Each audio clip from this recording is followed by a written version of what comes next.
Welcome to Novara Live. I'm Michael Walker, and on this Monday evening, I'm joined by Ash Sarkar. Ash, welcome to the show tonight. I was just trying to smooth my hair out because it's a little crazy, but thanks for having me, Michael. I came to you sooner than you were expecting. My apologies. Coming up tonight, the largest consultation in NHS history has begun, and we'll also discuss the ideas about data passports and whether we should be scared of them or celebrate them. King Charles, I'm sure you've seen, has been heckled by an Indigenous Australian senator. And we'll be looking, as ever, at the latest updates from Gaza, Israel and Lebanon. Do stay tuned for all of that later in the show. The police officer who shot dead 24-year-old Chris Kaba in September 2022 has been found not guilty of murder. Kaba was killed by a single shot to the head after Officer Martin Blake fired on his car during a hard stop in Streatham. The details of the trial are only just emerging as they were subject to reporting restrictions before the verdict this afternoon. But Sky News broadcast this account of the case soon after the not guilty verdict came in. Through South London, a convoy of police cars followed the suspect's Audi Q8. It had been linked to a shooting the night before. Standing by for strike, stand by, stand by. When it turned into a side street, police launched a plan to stop it and remove the driver. On to Coastal Gardens. Do it here, it's in line. Boxed in, surrounded by armed police, the Audi rammed forwards.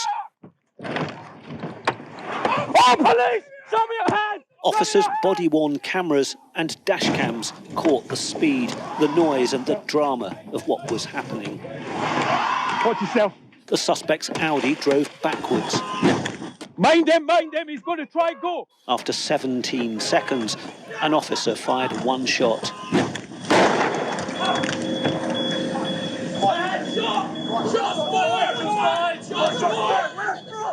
The jury was shown a graphics version of the movement of the firearms officers. Blake is the yellow dot. He ends up in front of the suspect's car from where he takes the final shot. The officer said he feared the car would hit and kill one of his colleagues. He shot the driver in the forehead and killed him. The suspect was Chris Kaba, 24 and about to be a father. It wasn't his car. There was no weapon inside it. The next day, as police investigated the shooting, Mr. Kaba's distraught family went to the scene. The report said that it was a pursuit. Where was the pursuit? He was boxed in. The pursuit where? You know, and why did they shoot him in his vehicle with the windows up? I don't get it. Police! In London and elsewhere, campaigners looked for an explanation. The superstar rapper Stormzy joined a demonstration outside Scotland Yard. 2 years later, Mr. Kaba's parents were at the Old Bailey to watch their son's killer in the dock. A rare thing, the firearms officer charged with murder. A court ban on his image, but not his name, Martin Blake, aged 40. In court, the prosecutor said the officer had no reason to fire his gun. He'd given false statements and exaggerated the danger. Mr. Kaba, said the prosecutor, had ignored police shouts to stop, and that made the officer angry, frustrated and annoyed.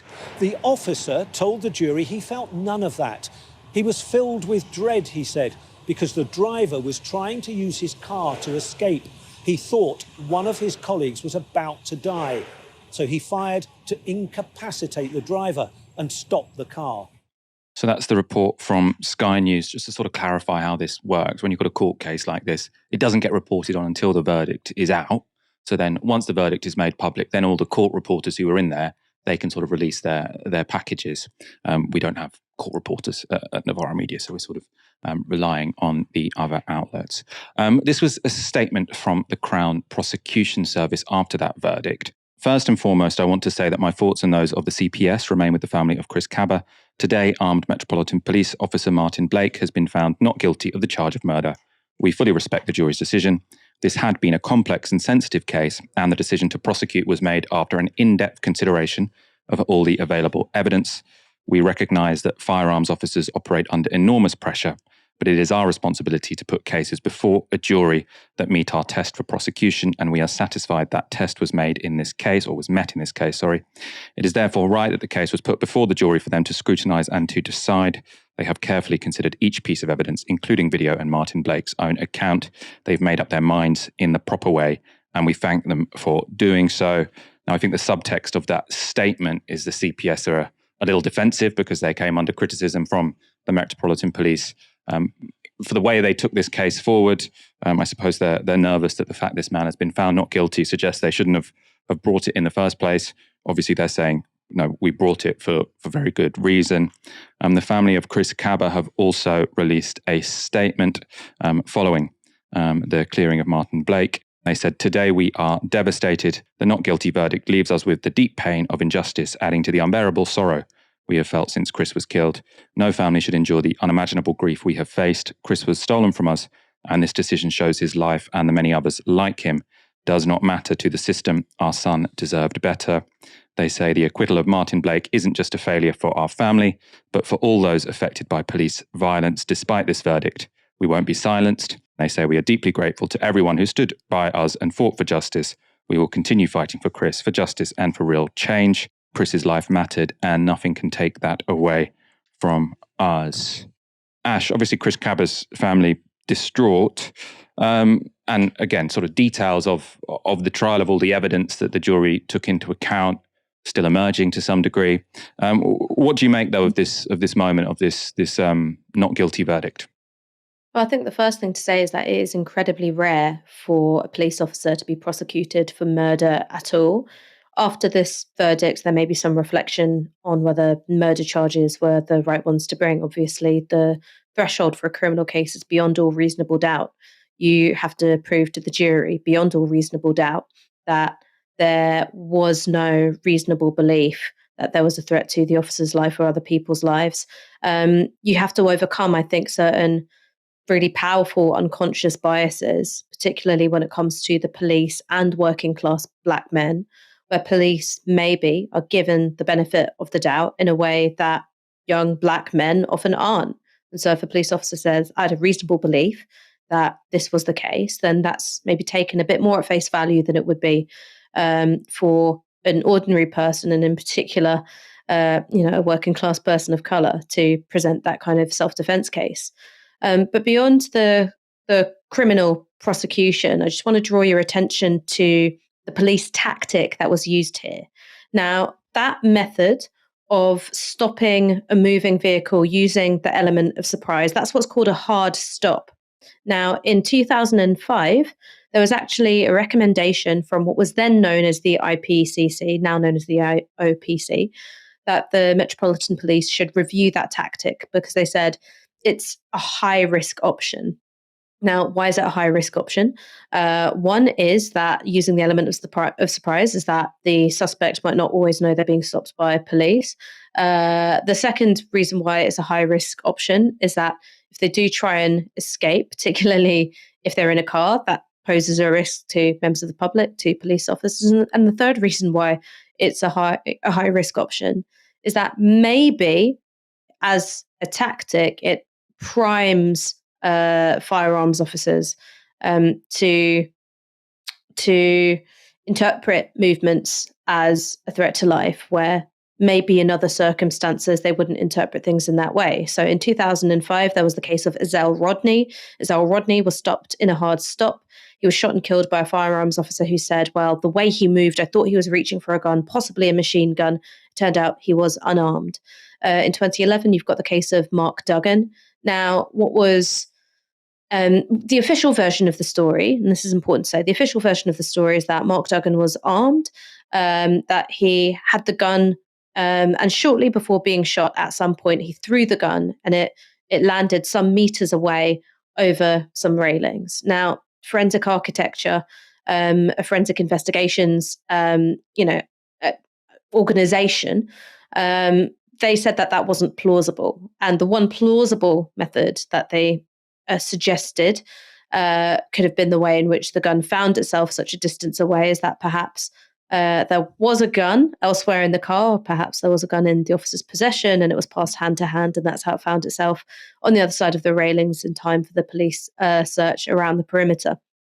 Now, these are examples of younger black men in London being killed after a hard stop. 2 of the 3 that I've named definitely unarmed, provably unarmed. The third individual, Mark Duggan, I think that it's highly contestable, the police version of events. And so I think that regardless of what this verdict shows, I think that the hard stop, I don't think it is always the best way to stop a suspect. And in particular, where police intelligence is about the car, this car was linked to a firearms investigation. That doesn't mean that the person driving it was.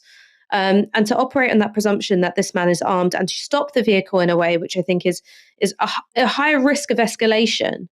The fact that of these occasions, at least 2 of the 3 were unarmed at the time of the shot being fired, I think that tells you that something's wrong. I'm not an expert at all on hard stops. I'm not going to pretend to be. I suppose, presumably, the police say they're necessary in certain situations, because if there is a car which is associated with a firearms offence, then there is no other way to stop it. I suppose you could say they should just, on the balance of risks, it's better to just sort of follow it via CCTV and then accost the person when they get to where they're going. But you can see why they might want to stop it sooner rather than later. Obviously, that doesn't take away from the absolute tragedy that's happened here. But I'm wondering, it is worth also saying, and that doesn't take away from tragedy here. I mean, the fact he's been found not guilty of murder, for one, that's just the opinion of a jury. Also, it doesn't mean this wasn't gross misconduct for perhaps. Obviously, the guy is not being investigated for that, but I'm just sort of making a factual statement, which being found not guilty for murder doesn't mean you've not done anything wrong, right? There are many other thresholds that potentially this action met. But statistically, the Metropolitan Police aren't that trigger happy. I think they I looked up the statistics last year. England and Wales, the entire police force discharged their firearms twice. So that doesn't take away at all from the tragedy that happened here. And I think something went wrong here, right? Maybe the jury say it's not murder, but it seems like something went wrong here. But it doesn't seem like necessarily they are particularly trigger happy. So can we infer that they should stop hard stops immediately without knowing sort of a little bit more information? Well, I think the first thing is that maybe you need actually a higher intelligence threshold for a hard stop than the one that has clearly been used, where there is this, presumption that a car being linked to a firearms offence means that the driver might, is also armed. Well, they might be, or it might be someone driving someone else's car. I mean, as was the case here with Chris Kaba. And I think that when you are looking at whenever you have firearms officers on the scene, there's a chance that lethal force might be used. I think you should have a higher threshold for that than a car being linked to an offence. You need better intelligence than that. The second thing is that if you want to stop a moving vehicle, again, is your only option the use of lethal force, or do you have an option of disabling the car in some way? And then I think there's a third thing, which is after the hard stop. Yeah. And then there's a third thing, which is you're totally right that the use of firearms by police forces in England and Wales, it's far, far less frequent than what you'd see in the United States. And I'm grateful for it. I think that's a really, really good thing. But I think as you saw in the case of Daly and Atkinson, just because you don't have firearms being used, it doesn't mean that you don't see lethal force or potentially lethal force being used in ways which are disproportionate or inappropriate, again, in particular, when you're looking at Black men. I do think that that's a problem that exists in this country. There are lots of, young Black men living in London who will tell you, I have personal first-hand experience of being treated unfairly, of being stopped for no reason, of being handled roughly when I've been stopped, of, being arrested when I did nothing wrong, of being accused of resisting when I didn't. And all these things, it exists on it's like an escalator, right? Where you've got those sort of, instances of unfairness which aren't going to kill you, but always this possibility of escalation that impacts working class young Black men in a way that it doesn't for other groups. So I think that there are particular problems with a hard stop, and that and the intelligence basis, the intelligence threshold for using a hard stop. And I also think there is a particular problem with the interpretation of threat and the use of force, including lethal force against young black men. I do think that the evidence bears that out. It's not all to do with firearms officers, but I think there should be particular scrutiny and a particularly high threshold for the use of firearms officers because there's the chance of killing somebody. Very reasonable. As I say, I imagine sort of more details will come out of this as sort of the story percolates. Obviously, all relatively breaking news. This all happened in the last couple of hours. King Charles is in Australia for his first visit to the nation as monarch, but the reception he has gotten is probably not one he would have wanted. At Australia's Parliament House, this happened. You committed genocide against our people. Give us our land back. Give us what you stole from us. Our bones, our skulls, our babies, our people. You destroyed our land. Give us a treaty. We want a treaty in this country. You are a genocider. This is not your land. This is not your land. You are not my kids. You are not our kids. And that wasn't just a member of the public protesting King Charles. That was Lydia Thorpe. She's an Indigenous member of Australia's Senate. Senator Thorpe explained why she made her protest. She told the BBC this: to be sovereign, you have to be of the land. He is not of this land. Thorpe has called for a treaty between Australia and its first inhabitants, saying this: we can lead that, we can do that, we can be a better country, but we cannot bow to the colonizer whose ancestors he spoke about in there are responsible for mass murder and mass genocide. Thorpe is the first Aboriginal senator from Victoria State. She sits as an independent, having quit the Green Party following disagreements over a referendum on Indigenous rights in 2023. And mass murder and genocide she speaks of are very real. This is from National Geographic. When British settlers began colonising Australia in 1788, between 750,000 and 1.25 million Aboriginal Australians are estimated to have lived there. Soon, epidemics ravaged the island's Indigenous people and British settlers seized their lands. Though some First Nation people did resist, up to 20,000 people died in violent conflict on the colony's frontiers. Most were subjugated by massacres and the impoverishment of their communities as British settlers seized their lands. And they say researchers have documented at least 270 massacres of Aboriginal Australians during Australia's first 140 years. And though the term genocide remains controversial, people related to the continent's first inhabitants are widely considered to have been wiped out through violence. The numbers here are pretty phenomenal. So in 1788, when Britain first colonised Australia, there were, we don't know the exact figure, but around 750,000 Aboriginal people, 750,000. By 1900, it was 117,000. So you've got 80% of the population being killed, mainly through disease, but also through settler violence. Disease, of course, brought by the settlers. The leader of Australia's National Party spoke to Sky today, though, and he gave a somewhat different account of Australian history. Our history is a rich one, and while we've made some mistakes in the past since British settlement, we are better having been together, and we'll be better sticking together as a nation and continuing our great journey from a history that came over 200 years ago. The world was a far different place to what it is today, a lot less complex in an era when the world was finding itself. And literally, we're lucky that Britain found Australia. Some suggestions that the King should apologise for colonial rule in Australia. How widely is that viewed? Oh, look, I think that's a matter for the King. I think, obviously, in Australia here, we faced up to some of the mistakes of the past. And that wasn't the monarchy of the time when Australia was first settled, actually perpetrated. In fact, the directions from the monarch in England when they came and settled in Australia was to make sure that Indigenous Australians were looked after, they were treated fairly. Unfortunately, the actual that happening in a tactile way didn't happen at a local level in some ways, and there were mistakes made by some of those early settlers. We can't take away those mistakes, but what we can do is learn from them. We've moved on as a nation, and we are better having been together and sticking together than continuing to drag this up. Our nation is a great nation, and our Indigenous Australians play a very important role in the fabric of our nation, but our history is a rich one that we are very proud of. Now, it goes without saying, not everyone agrees with that account of Australian history.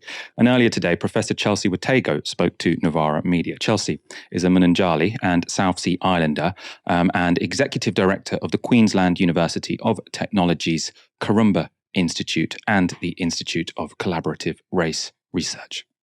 Despite all the mainstream media coverage of Senator Thorpe's stance today, across the country, there are so many blackfellas that are proud of what she did, that are in awe of her courage and strength, because she is someone who routinely experiences the racialised and gendered violence as a sovereign Aboriginal woman, and attacks from the media and trolls, threats to her life, and yet every day she stands up to fight for our people. And to me, she should be commended, she should be celebrated. Australia is a world leader in racism and making racial violence seem not violent. I mean, we also invented offshore detention. And so Australia has worked really well at carving a story of enacting racial violence while casting itself as benevolent, the land of a fair go. And, you know, on the international stage, our treatment of non-white people continues to be violent, not just for blackfellas. You know, we had elections won over turning boats around, letting people drown at sea. Like, we want to talk about disrespect. I mean, where's the humanity in this country? It's shameful. And there's no sense of shame in this place about the treatment of non-white people in this country. And it's a nation that for a long time prided itself on a white Australia. And it hasn't let go of that. And we saw the celebration of a white Australia in that ceremony today as well. Even before Thorpe's interventions, there had already been signs that King Charles's trip wouldn't go incredibly smoothly. Republican campaigners in Australia are pitching the visit as a farewell tour for the monarchy. Here's a video from the Australian Republic movement.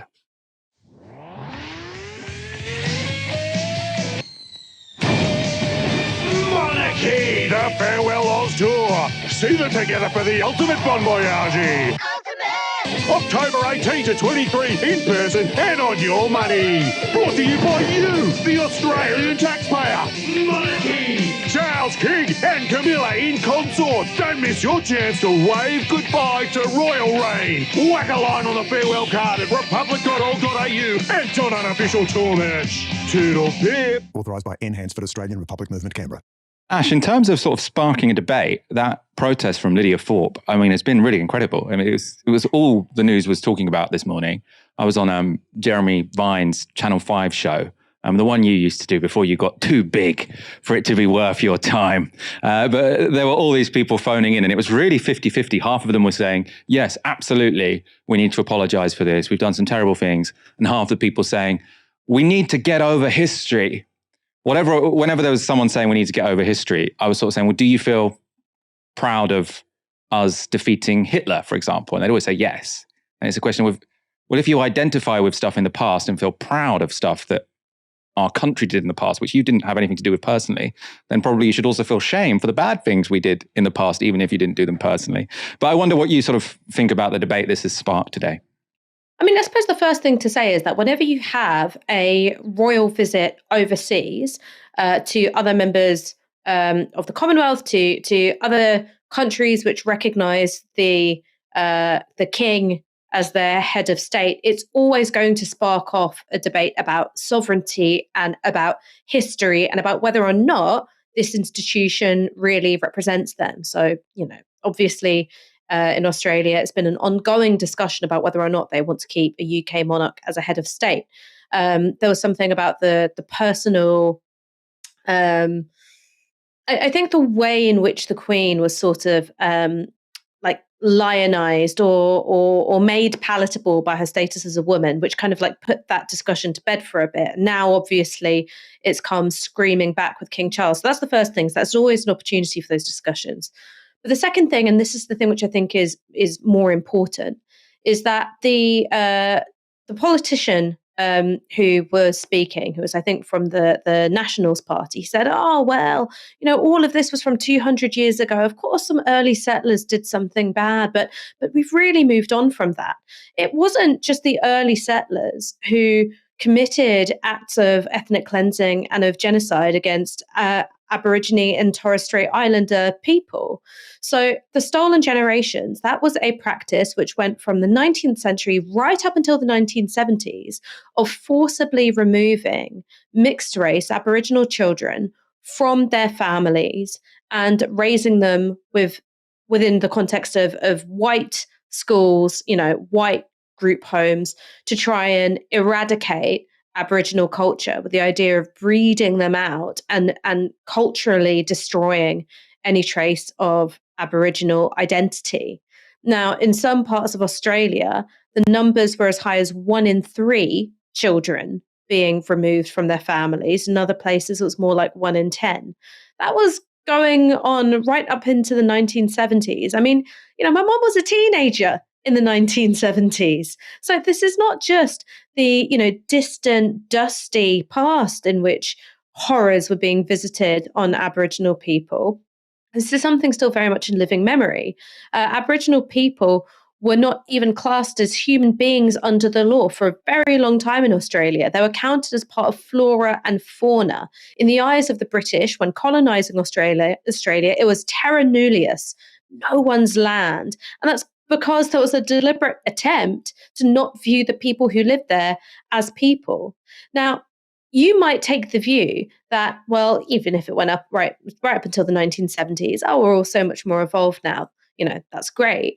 Well, the fact is that Aboriginal people in Australia still have to endure institutional discrimination. You've even had some terrible cases. I believe it was in Queensland where this happened, where you had cases of horrific child sexual abuse, against Aboriginal victims, and because these children, were Aboriginal, they was considered, well, they wanted it. They consented really, even though legally they couldn't consent. They consented really.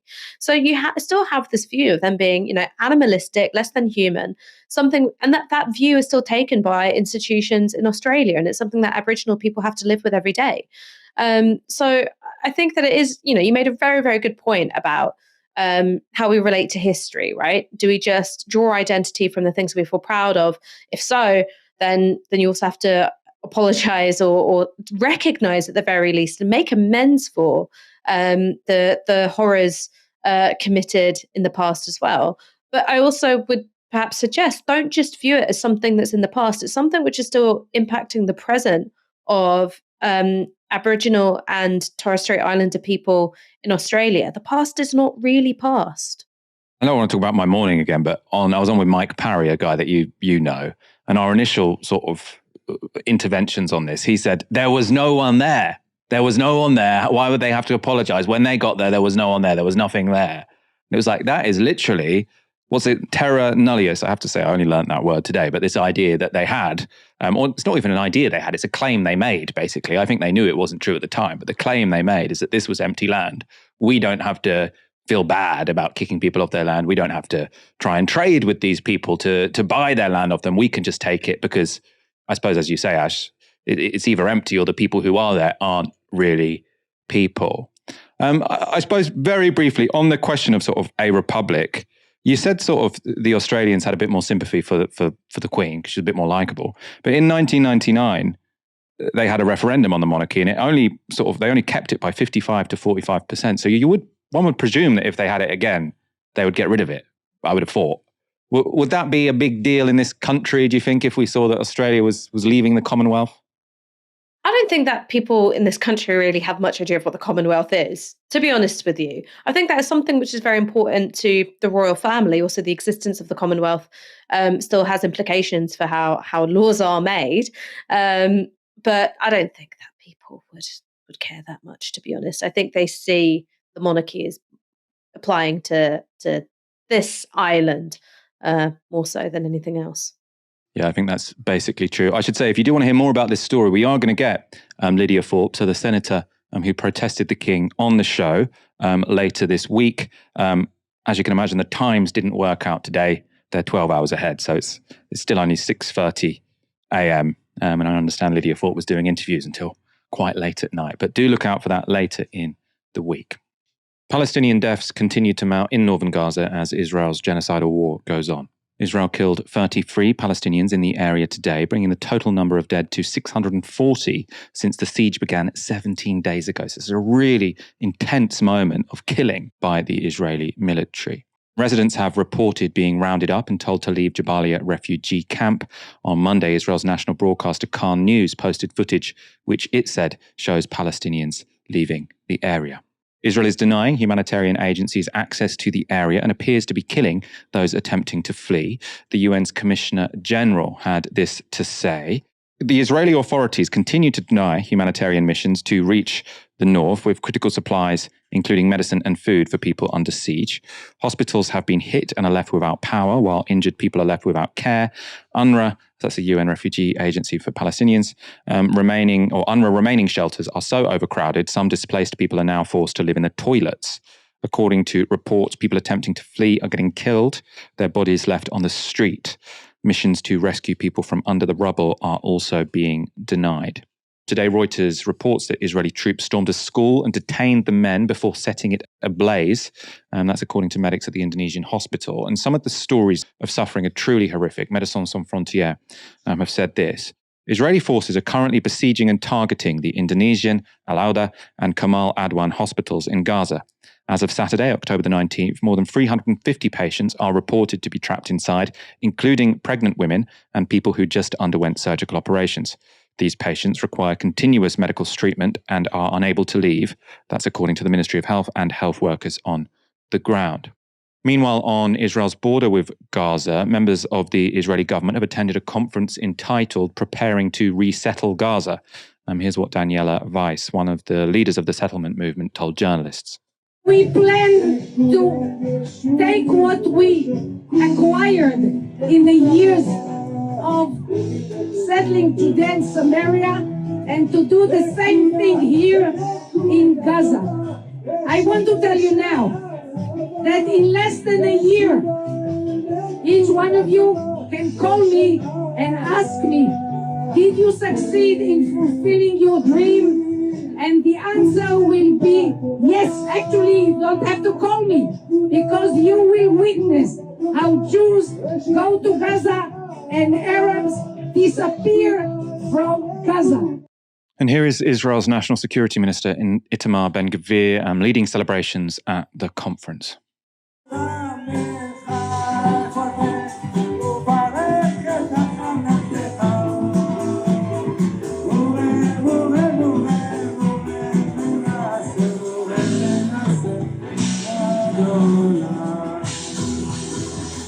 So according to a Haaretz reporter, he told the crowd, "We are the owners of the land," and encouraged Gazans to voluntarily go to other countries. Israel continued its attacks on Lebanon as well over the weekend. Buildings near Beirut airport were hit by airstrikes on Sunday night. Israeli strikes hit branches of Al-Qad al-Hassan, that's a bank which Israel and the US has accused of being a front for Hezbollah's financial transactions. And the Israeli military said it had targeted dozens of facilities. Lebanon's national news agency said the Israeli army blew up houses in a South Lebanon border village today as fighting between Israeli forces and Hezbollah continues.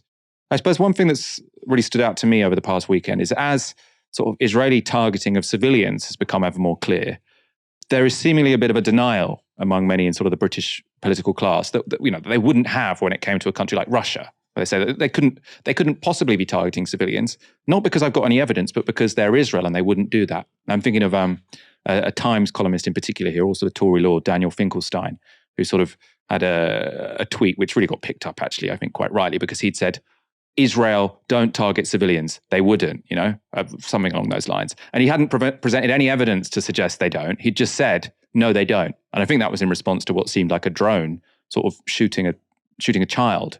So it seems as if among the political class there's a refusal to see what's actually going on here. And I suppose that's being kind to them if it's a refusal to see what's going on here, as opposed to they know what's going on and they're trying to obfuscate it.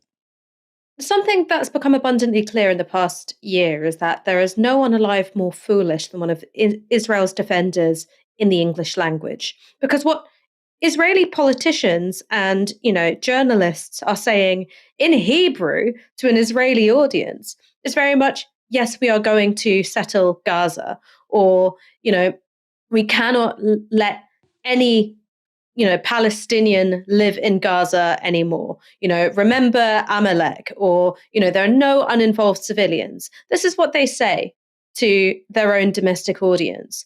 And so then you are left with, and you can pick any journalist you want, really. You might pick this particular Times columnist or anyone else defending Israel till they're blue in the face, saying, oh, Israel would never bomb a hospital. Oh, Israel would never bomb a school. Oh, they would never target women. Oh, they would never target children. Oh, no, they would never commit torture or acts of gang rape. No, they would never commit the crime of forcible transfer. They look incredibly stupid because, yes, on this day, Israel denies it and says we didn't do that. 2 days later, they go, yeah, we did, but it was Hamas. And then 2 weeks later, they commit some new outrage. So no one is more foolish than one of Israel's defenders in the English language, because they look foolish on two fronts. One is that they are defending the indefensible, often in the face of video footage or, journalistic, corroborated facts. And they're also being made fools of by the very government that they're defending. It's really, for me, just beyond, it's beneath contempt, to be perfectly honest with you. I suppose the thing that I was thinking when you were showing the footage from that event from the would-be settlers of Gaza is that there is another, I think, grotesque contrast between the tone struck for an international audience when talking about the hostages and the plight of the hostages, and the elation and the glee at having the opportunity to speed up the ethnic cleansing of the Palestinians and, further illegal settlement of Palestinian lands, because that's the excuse created by October 7th. There's something horrible about that. The sad faces for the English-speaking audience and the dancing and the singing and the glee for a domestic audience. The incredulity, they couldn't do this because they're Israel. And I think it's especially sort of the people who sort of pretend that they're sort of liberals who care about human rights, who are still defending Israel, who look the most stupid. Because obviously you've got those sort of outright right-wing, Greater Israel people. They're just, I think they know what they're doing, right? And they look evil, but they don't necessarily look stupid. But the people who look stupid are the people who say, like, no, Israel is this liberal beacon of democracy in the Middle East. How could it possibly be anything else? They're the ones who seem, well, either like they're being dishonest or they're just so blinkered by ideology that they can't see what's right in front of their eyes. Health Secretary Wes Streeting has launched a mass consultation on the future of the NHS, open to patients, staff and experts. The launch was accompanied by this article in The Guardian. So Wes writes, I love the NHS. It saved my life, but the operation to rescue it must be led by the people and its staff. In the piece, Streeting talked about the excellent immediate care he got for his cancer. But he said his aftercare and the testing system that he sort of was subjected to afterwards showed the NHS wasn't up to the job and that there was lots of efficiencies and productivity gains that could be made. I mean, he argued the challenges the NHS faces today are huge, but the opportunities are enormous. The revolution taking place today in science and technology will transform the way we receive healthcare. Nye Bevan would have had no idea in 1948, but the model he created makes the NHS the best placed healthcare system in the world to take advantage of rapid advances in data, genomics, and predictive and preventive medicine. It allows us to introduce patient passports so that whether you're seeing a GP or a hospital surgeon, they have your full medical history. We will be able to judge a child's risk of disease from birth so we can take steps to prevent it striking. It will mean the NHS can work hand in hand with the life sciences sector, offering access to our large and diverse set of data. All of that talk of offering up patients' data has worried some privacy campaigners. A group called Med Confidential released this statement. They say Wes Streeting is planning a Big Brother database. Your identifiable medical history and all your medical notes will no longer be looked after by doctors and will be controlled by politicians who will decide who they get sold to, which will inevitably be anyone who will pay for them. The proposals are a gift to stalkers and creeps who misuse NHS systems to find out the most basic private details that people only tell their doctors, and the government shows no sign of taking the most basic steps to prevent stalkers and creeps getting access. So should we be worried about our health data being collected and sold by the NHS, or is a patient passport a win-win way to make the NHS more effective? Earlier today, I spoke to the chief data reporter for the Financial Times, John Byrne-Murdoch. I think a lot of people who've had interactions with the NHS over the last few years will have come up against issues where there was some problem or some friction, at least, which was essentially the result of doctors, nurses, whoever they were dealing with, not having their full information at their fingertips. The most extreme versions of this are there have been cases of people who have lost their lives as a result of the doctors not knowing that they had particular conditions or not knowing that there was certain medication they should or shouldn't be receiving. So I think just having a unified data source where whichever member of the NHS you're dealing with has all of your information at their fingertips, I think that feels like a pretty obviously good thing to me. I can see the privacy concerns, though. And I suppose there's sort of two elements, which is you say this is all being done for nefarious purposes. And then there's also just practically, if all of our data is on one system, we hear all the time about how big an employer the NHS is. Is it 1 million people or a lot of people anyway? Obviously, lots of people go to the doctors with embarrassing problems. Is there a way to make it so that you can have all this data on one system that not every employee of the NHS can access? Sorry.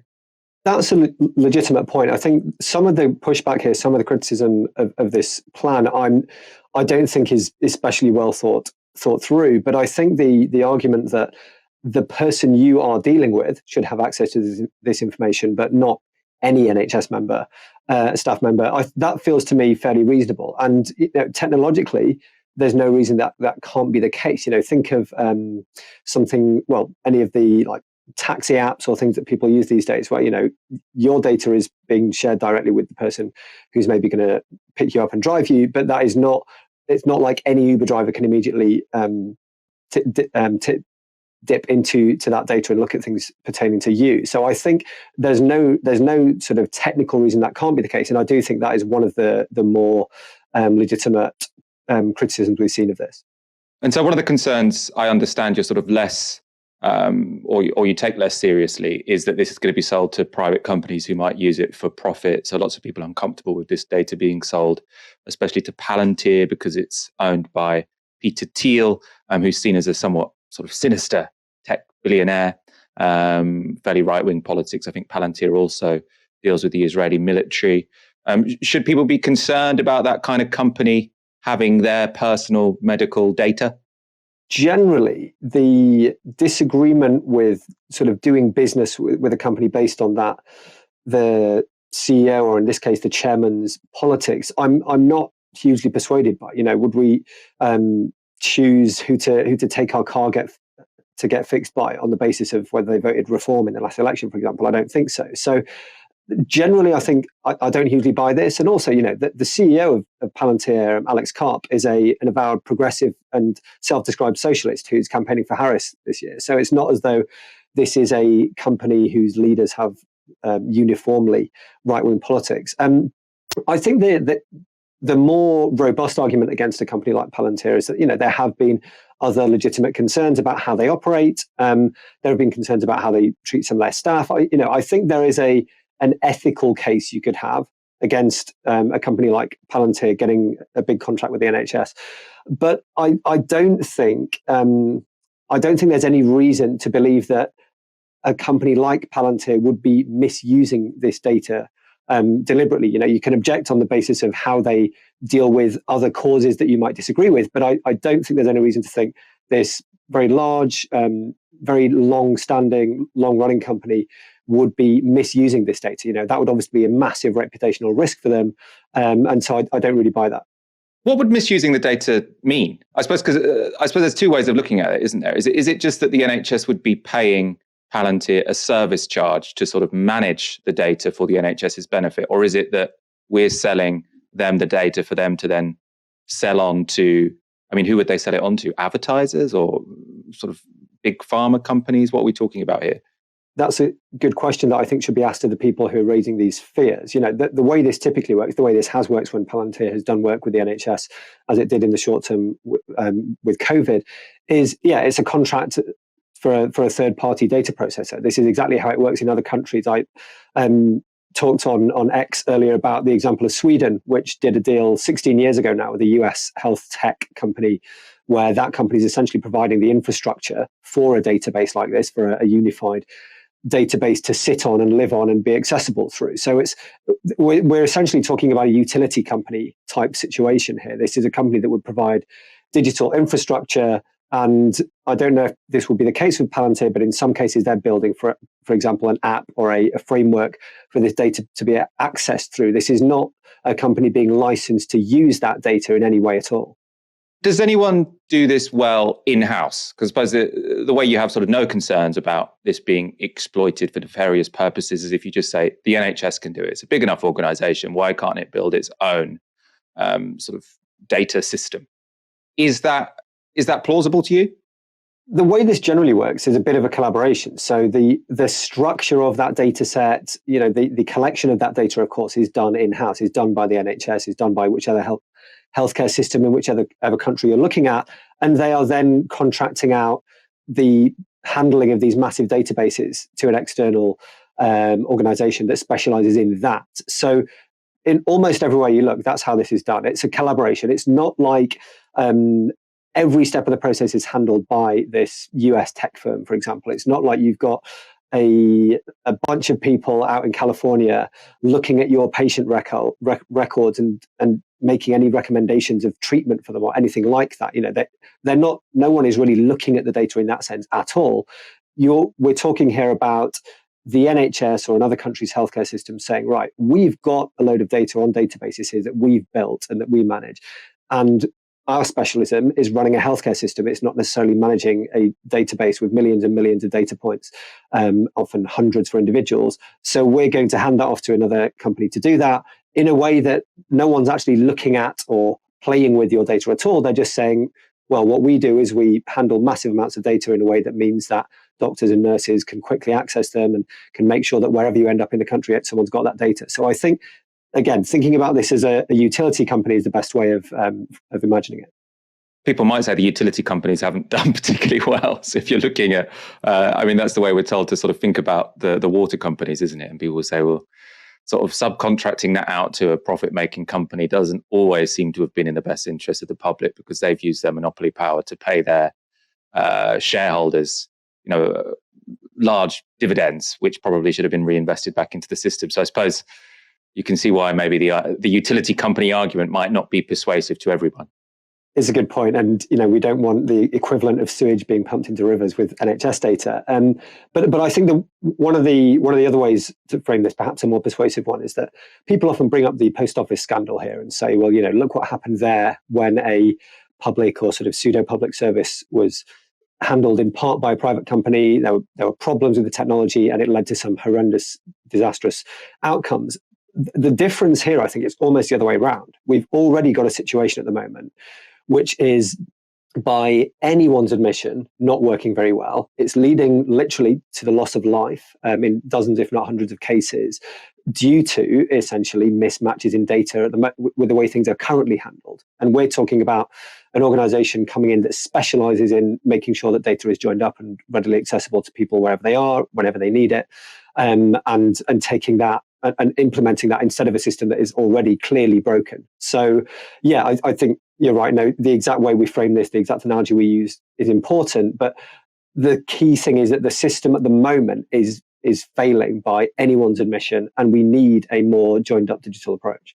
Let's talk about the NHS more generally. I know you've sort of written about it extensively in your Financial Times column. We've spoken about, I think, some of your articles on the NHS before on the show. From your sort of assessments, where are the real problems and what could the government be doing to improve them, I suppose? A lot of the stuff that Wes Streeting has said is pretty much what what overlaps a lot with what I've written about in the past. So that's everything from these IT issues, and IT is an incredibly broad term that spans everything from the critical need for joined up patient data to using just really, really outdated, slow systems, which mean that it can take 10 times as long for people on the wards to do pretty simple recording or pulling out of data that they need, which really, really shouldn't be taking anywhere near that long. So I think the IT and digital space is something that really could make quite dramatic improvements. It's important to note here that a lot of the issues that the NHS has at the moment are not due to anything that any failings of NHS staff. The doctors, the nurses, the physician assistants, everyone in the NHS is working incredibly hard and doing the best that they can, but they're often massively hamstrung. And there are huge hurdles for them to clear because of the things like the outdated technology system. In addition to that, still within this domain of things rather than people and workflows, you've got the physical infrastructure. So the UK's invested less in healthcare capital spending. So that's everything from digital to new buildings to beds to scanners. Invested less than pretty much any other rich country all the way through from 2010 to the last couple of years. Having previously been around the middle of the pack, if not slightly above. So that just causes massive issues. And again, I think people's instinct is to think, well, when I interact with the NHS, I'm interacting with a doctor or nurse or something. And so clearly we need more doctors or nurses. Now, I'm not going to stand here and say we wouldn't also benefit from more staff. But a better way to think of it is if we just don't have enough beds, then you might have staff waiting around ready to operate on someone, but no physical space to do that operation. There was this really interesting example, sort of initiative done recently at Guy's and St Thomas's Hospital in London, where they ran 2 operating theatres side by side in such a way that when an operation was finished in one, you could go straight into the other one, and after about 2 minutes, that same team of staff, so no extra staff needed, were ready to go. And that meant that you cut down the time between operations from about 40 minutes to about a minute and a half. So there are a lot of these things which either due to digital or physical infrastructure shortcomings or shortages just make the NHS work much less efficiently than it should do. So that's the sort of infrastructure side of things. In addition, I think another really important point that Streeting mentioned is this need to try and pull some of the NHS's sort of activity away from hospitals and back closer to the community. So that spans everything from just trying to get us a healthier population to start with, so that people don't have health problems that even need them to go to the GP, let alone hospital, but also trying to empower or slightly tweak the system in such a way that GPs, or to take the other example that people often talk about, physician assistants, are better able to deal with cases without needing to refer someone to hospital. There are a lot of other countries where hospital is really this sort of last resort, and the vast majority of people's interactions with the healthcare system go through GPs or other sort of local service providers at a much lower level than hospitals. So I think capital infrastructure and shifting from or shifting towards prevention instead of dealing with instead of more serious treatment are some of the obvious areas where I'd be looking. And so they're all improvements, I suppose, you can make without necessarily spending lots of money. Presumably they would need a significant amount of investment, but over the long term, that they seem to be almost sort of win-win things to do. Will the government have to be honest with the public, though, and say the population is aging, the working age population is shrinking compared to people who aren't working and who are more likely to need the NHS, older people principally. So you are going to have to pay more tax. We are going to have to fund this more. People need to stop calling it a bottomless pit, because the reason it always needs more money is because we always want to make sick people better and more people are getting sick. Will we just have to continually spend more money on the health service, however effective we are in terms of the kind of reforms you've been talking about? The reforms I mentioned, things like infrastructure, whether that's digital or physical, they do cost money as well, right? We're not talking about increasing the day-to-day spending there in terms of numbers of staff or the amount of staff are paid, but it would cost significant amount of money to do this. So as you say, that will require difficult conversations. And I think you're absolutely right. We need to be more honest as a society about the fact that if you have a massively aging population, and it's not just about people living longer, it's that people therefore are not just, it's not just that we have more old people, it's that people live many, many more years at a stage of life when they are needing more regular interactions with the NHS, right? So if life expectancy goes up from 70 odd to 80 odd, as it has done here, as it does in many countries, the number of people and the length of time, the number of years for which those people are needing fairly regular interactions with GPs and hospitals goes up massively. So we can't sit here and say, well, taxes are already high, we can't increase taxes. And yet honestly expect that a population that needs far more care from the NHS is therefore going to be catered for without any increase in spending. So I think we should just be much more honest about that being a result of an aging population. In addition, that it frustrates me now, and when people say, oh, the tax burden is the highest it's been in, say, 70 years. That is true of pretty much any country you look at in the developed world for that exact same reason. When we have a relatively smaller share of the population of working age paying in and a relatively larger share of the population needing public services, that's a reality. That's something that's going to happen. And the approach that not just the current Labour government, the previous Conservative government have taken is to do this sort of smoke and mirrors game where maybe tax rates are not explicitly increased, but we have this freezing of thresholds, so more and more people move into those brackets. Or you have the situation we've been looking at in the last week or so, where you've got Rachel Reeves sort of trying to argue what is and is not an increase in the tax on working people. So I do think there is this massive dishonesty, or at least obfuscation, in the way that successive governments have talked about the fact that aging populations need higher taxes to provide the same level of care, for sure. Yeah. That was John Byrne-Murdoch with some of his suggestions for how the NHS can be improved. The consultation we talked about earlier, though, all of the responses are open to the public, and everyone has been chiming in. People have been responding to the suggestions on there. You can probably guess where this is going. Ash, I want to have you on call to react to these, because I know that you're going to have a wittier response than I can possibly manage. So let's go through them. Or it might be an earnest response. I don't know. I don't want to prejudge. Let's go to some of the suggestions so far. A maximum BMI for nurses. That was that's horrible. The most liked suggestion on the site this morning, saying that they should be setting an example. It was then deleted. I think that's a horrible suggestion. I thoroughly condemn that. Another person suggested installing a Weatherspoons in every hospital to reduce rates of mental illness. I suppose if you go A&E and you've got to wait 12 hours, that definitely would make the experience more bearable. I think my favorite one was suggesting ambulance sirens should be replaced with a healthy eating advice message. That to me does seem sensible. And it's not cruel. Some of the others were quite cruel. I can get behind this. Naturally, of course, NHS funding was a common topic. One person suggested no free healthcare for smokers, arguing if you don't have the capacity for self-care, don't expect others to provide free care. I think they pay as much in tax on their cigarettes as they sort of require in terms of NHS care. I also don't like the precedent there. A card machine at the exit of hospitals was also suggested so that patients could donate tips that would be split between the staff at the end of the year. That's quite a nice one. On the theme of cash machines, right? I was talking to a friend yesterday who's pregnant and who just got her scan. And this is true.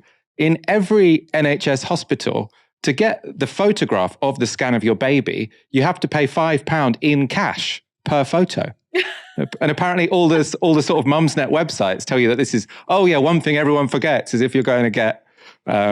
I'm saying this, maybe she just got completely conned and the people at her hospital were sort of taking backhands and mocking all these new mothers because they're taking sort of £5 from them for photographs. But I hope I haven't got anyone in trouble there. As you can imagine. I've never heard of that. Yeah.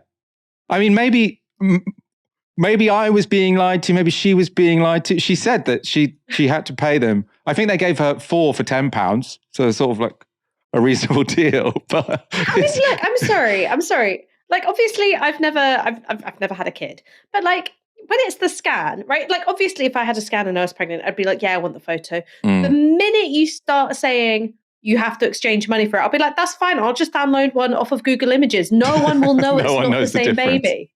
Yeah. Well, it just reminded me of, when you go on a roller coaster and you can buy the picture at the end of your face looking really ugly as you go down the thing. It's kind of got that. Maybe they could do like framings and that would make it worth the money. back to suggestions. We'll go to some miserable ones. Charging non-British patients was prominent. I think we already kind of do that to some degree. Not everyone is sort of entitled to all care on there. One person suggested card readers be used at the end of hospital beds. God, that's grim. Stop spending £40 million a year on diversity, said one submission, citing diversity offers and what they called associated educational activities. I'm not sure we do spend that much on there. Perhaps the most meta suggestion of them all was this. Stop wasting time getting ideas from the general public rather than experts. Ian Betteridge wrote, what you don't need to do is sort through 1 million responses from people who think that wokery is ruining the NHS, or believe that if only everyone ate dandelions, you could do away with ambulance sirens. Ian Betteridge, put that man in charge. Ash, did any of these sort of stand out for you? Yeah, I mean, I was just thinking about I don't know if you've ever ridden in an ambulance with someone else, right? And it's, quite distressing, especially when the blue lights and the sirens are going. I just actually think that maybe if, at that really, really frightening moment, there's my loved one, I don't know if they're going to pull through. If I could hear just at ear-splitting volume, cut the amount of oil used in half. Have you ever thought that roasted kale makes a tasty snack and an alternative to crisps? Maybe I would have taken my mind off things. And it would actually change all the time. Actually, ignore our siren from 6 months ago. Oil is fine. It's sugar, which is the problem. That was a real dad joke, wasn't it? Actually, some sugars are fine. Yeah. It's the type of fat that matters, not the overall quantity.